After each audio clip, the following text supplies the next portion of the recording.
पुराना दरख्त। एक गांव के बीचों बीच एक पुराना दरख्त खड़ा था। उसकी जड़ें जमीन के अंदर बहुत गहराई तक फैली हुई थीं और शाखें आसमान को छू रही थीं। गांव के लोग इसे बाबा दरख्त कहा करते थे, क्योंकि ये सदियों पुराना था और सबके दुख सुख का साथी भी। बचपन से बच्चे इसके साए में खेलते, बूढ़े इसके नीचे बैठकर आराम करते और औरतें दोपहर के वक्त इसके नीचे पानी के मटके रखकर ठंडा करती थीं।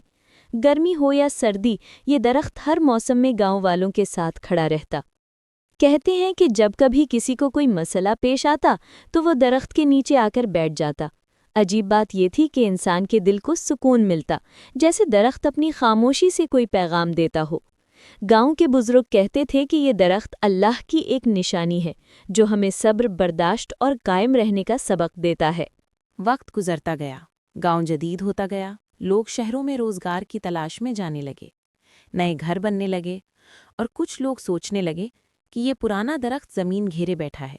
अगर इसे काट दिया जाए तो यहाँ एक बड़ी इमारत या बाजार बनाया जा सकता है। लेकिन गांव के बुजुर्गों ने मुखालिफत की। वो कहते थे, ये दरख्त सिर्फ लकड़ी नहीं, ये हमारी तारीख है, हमारे बचपन की यादें, हमारी महफिलें, हमारे ख्वाब, सब इसी के साए में जुड़े हुए हैं। एक दिन गांव में शदीद तूफान आया। हवा इतनी तेज चली कि कई छतें उखड़ गईं, कच्चे मकान गिरने लगे, लेकिन वो पुराना दरख्त अपनी जगह मजबूती से खड़ा रहा। उसकी शाखें यूं फैल गईं कि कई लोग और जानवर उसके नीचे पनाह लेकर महफूज हो गए। तूफान के बाद सबने महसूस किया कि अगर ये दरख्त ना होता तो नुकसान कहीं ज्यादा होता।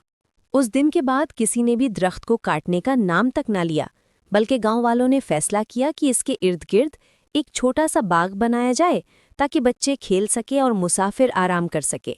दरख्त को रंग बिरंगी झंडियों से सजाया गया और हर साल गांव के मेले का आगाज इसी के साए में होता।